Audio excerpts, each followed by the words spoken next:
이 시간에 제가 말씀을 드리려고 하는 것은 이제 타겟 2030의 소위 말해서 업그레이드되는 버전을 이제 제안을 드리는 건데요.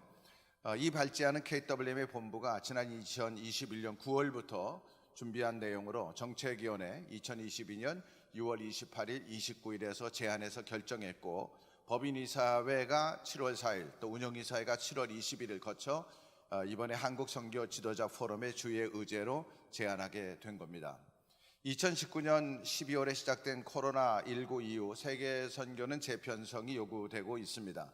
종전 타겟 2030이 파송 선교사 10만 명, 또 100만 명의 자비량 선교사 파송에 방점이 있었다고 하면은 현재 선교 현장의 현실과는 거리감이 있다고 보여집니다. 4차 산업과 더불어 인공지능 시대, 그리고 메타버스의 가상세계, 현실에서는 경제적 공황으로 인한 선교사 파송과 후원의 어려움, 무엇보다도 250만 명의 이주민의 국내 정착, 그리고 교회의 약해짐은 기존 선교 전략의 재구성이 필요해졌습니다.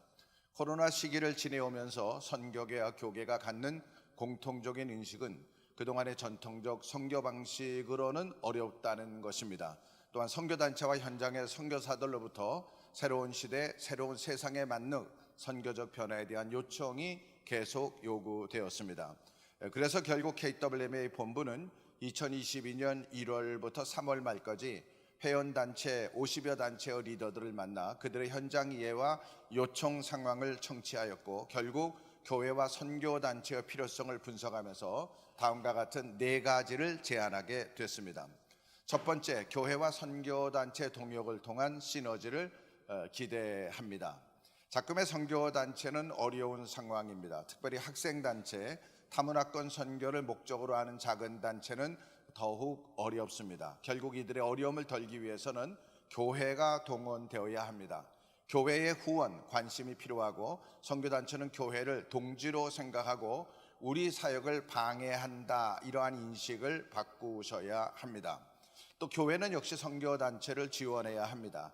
대학생 시기에 선교단체 훈련을 받지만 이들이 졸업한 이후에는 결국 지역교회로 돌아가게 돼 있기 때문에 학생 시절에 선교단체의 양육을 받도록 교회는 허락하고, 이들 단체가 태생적인 목적대로 잘 사역하도록 지켜보고 축복해 줄 필요가 있습니다. 소달리티는 모달리티와의 관계에 있어서 태생적인 한계가 있음을 인정해야 할 것입니다.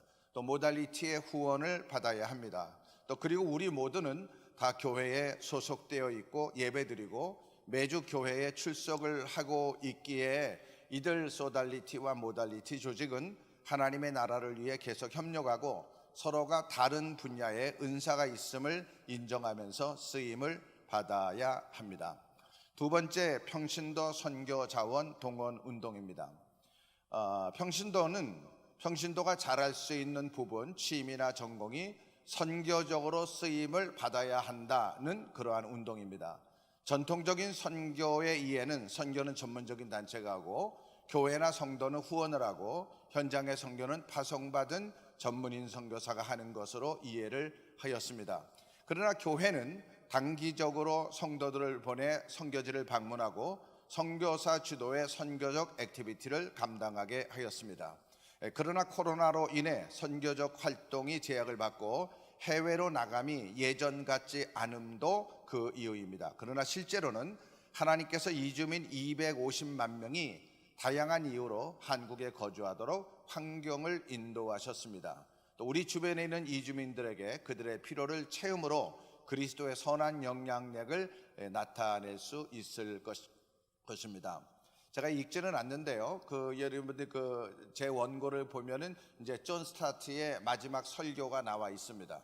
존 스타트의 마지막 설교가 있는데, 그러니까 이제 존 스타트가 1917년에 은퇴하면서 마지막 설교를 캐직에 가서 설교를 했습니다. 캐직 사경에. 그때 그 설교의 결론의 앞부분에 있는 내용인데 제가 한국말로 번역된 거를 잠깐 읽겠습니다. 그게 바로 그리스도를 닮음입니다. 다른 예를 하나 더 들어볼게요. 인도에 한 힌두교 교수가 있었는데 그는 한때 기독교인이라고 알려진 그의 제자 중 한 명에게 만약 너희 기독교인들이 예수 그리스도처럼 산다면 인도는 내일부터 너희 기독교인과 같이 될 것이다, 이렇게 말했습니다. 우리 기독교인들이 그리스도처럼 산다면 말입니다. 이슬람 세계에서 전에 아랍 이슬람 교도였던 이스칸다르 자디드 목사도 만약 모든 기독교인들이 그리스도를 닮은 기독교인이라고 한다면 즉 그리스도를 닮음인데요, 오늘날 아랍 세계에서 이슬람교는 더 이상 존재하지 않을 것이다, 이렇게 말했습니다. 다시 말해서 이제 선교사가 선교 현장에 파송이 되어서 사역을 하지만은 무슨 프로젝트라든가 교회를 개척하는 것보다도 이제 이 존 스타트가 하는 말에 더 중요한 거는 선교사가 그리스도인 같이 예수와 같이 사는 것이 더 중요하다, 이런 말을 하고 있습니다. 결국 이 운동은 교회 안의 소금이 아니라 세상에서의 소금이 되라는 운동입니다. 교회가 적극적으로 세상으로 나아가야 한다는 말입니다. 가나안 교인들이 다시금 교회로 복귀하기 위해 교회는 의도적으로 주님의 가르침을 따라 세상에서 빛이 되는 성도가 되어야 합니다. 하나님의 형상으로 지음받은 우리가 죄로 말미암아 주님의 형상이 파괴되어서 예수의 은혜로 다시 회복돼야 될 필요가 있다는 말입니다. 미국의 저명한 저술가요 목회자의 알란 록스버러는 말하기를, 선교란 교회가 이 세상에서 예수님의 본성을 전파하는 것이라고 말했습니다. 찰스 베냉거는 선교란 복음 전파를 목적으로, 교회는 말과 행동으로 교회 밖으로 의도적으로 장벽을 넘어가는 거라고 했습니다. 그래서 교회 안에서 소금되는 운동이 아니라 너희는 세상의 소금이다, 이 세상에서 소금의 역할을 하자는 그런 운동이고요. 세 번째는 이주민 선교와 글로벌 네트워크인데요, 국내 거주 이주민은 250만 명에 이르고 있습니다. 이들은 주로 프론티어 지역에서 왔습니다. 주로 무슬림이나 아니면 힌두나 불교적인 배경을 가지고 있는 국가들에게서 왔는데요, 타문화권 선교에 있어서 가장 중요한 것을 관계 전도라고 한다면 기존의 전통적인 선교 방법으로 이슬람권에서 사역 열매를 기대하기가 쉽지 않은 부분이 있습니다. 그런데 무슬림이, 힌두교가 그리고 불교도가 250만 명이 한국을 찾아온 것입니다. 저는 태국 선교사 출신으로 국내의 태국 교회를 몇 군데 방문하여 설교를 한 적이 있습니다. 근데 이들 태국 디아스포라 교회들은 태국에 있는 태국 교회와는 아주 다른 점이 있는데, 첫째는 성도의 교육 수준이 높은 것과 두 번째는 대부분의 교회가 자립을 하는 교회라는 것입니다. 이들 이주민이 국내에서 복음을 알고 자기 본국으로 돌아가 신앙생활을 계속하기 위해서 이주민 사역은 네트워크가 필요하고 사역의 특성으로 인해 글로벌화가 되는 것이 당연시 되어집니다. 마지막 네 번째가 타문화권 선교를 위한 다음 세대 동원인데요, 종전의 학생단체는 선교단체로 아이덴티파이 되어 있습니다. 종전에는 학부 선배들이 졸업한 이후에 선교단체 간사로 남아 대학 후배들의 신앙을 양육하거나 혹은 신학대학원을 진학하여 목회자의 길을 걸었지만 지금은 그 비율이 코로나 이전과 비교하여 큰 차이가 있습니다. 학생들의 우선순위가 바뀌기도 하였지만 기독교가 그리고 목회자가 이들 젊은이에게 매력이 없는 것으로 보여집니다. 2022년 5월 18일자 국민일보가 1000명을 대상으로 진행한 기독교에 대한 대국민 이미지 조사는 충격적이었습니다. 종교 호감도를 묻는 말에 응답자 중 25.3%만이 기독교에 호감이 있다고 말했습니다.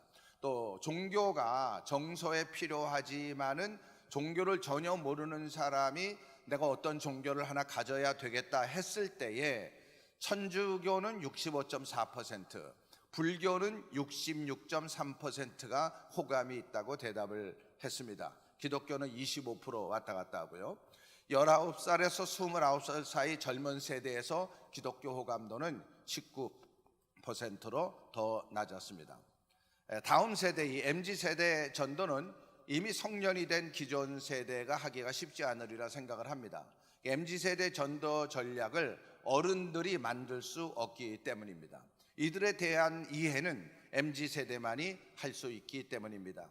미디어 역량 강화, 캠퍼스 선교, 군선교, 선교계 IT 분야, 선교 동원 등의 동원이 다음 세대를 통해서 이루어져야 한다고 생각을 합니다.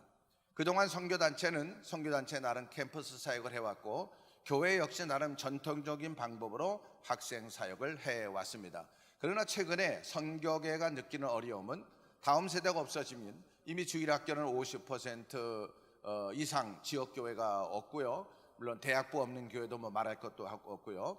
캠퍼스 사역마다 희생이 쉽지 않은 분위기라 다음 세대 회복을 위해서는 더 큰 노력이 필요합니다. MZ세대를 격려하고 이들이 다음 세대의 주인공이 될 수 있도록 기성세대와 세대의 이해와 지원이 필요합니다. 그래서 KWMA가 타겟 2030으로 그 중심을 잡고 있는 네 가지는, 첫째는 교회와 선교단체가 어떻게 협력을 해서 시너지를 만들어낼 수 있겠는가, 이게 첫 번째고요. 두 번째는 평신도가 가지고 있는 은사나 재주나 특기가 선교적으로 쓰임을 받도록 하자. 이 평신도 중심의 선교운동이 두 번째고요. 그리고 세 번째는 국내에 이미 들어와 있는 250만의 이주민에 대해서 어떻게 하면 이들에게 복음을 전하고 글로벌 네트워크를 할 것인가 하는 것이 세 번째고요. 그리고 마지막 네 번째가 다음 세대 선교 동원입니다. 현재 한국교회, 우리가 뭐 알고 있지만 엊그저께 이태원에서 있었던 사고 다 잘 아시리라고 생각하는데, 그 젊은 아이들이 전부 다 20대, 30대 이런 것들을 바라보면서 한국 세계 선교협의회와 한국교회와 더불어서 새로운 타겟 2030을 가지고 앞으로 2030년까지 끌고 갈 수 있도록 이렇게 제안을 해 봅니다. 경청해 주셔서 감사합니다.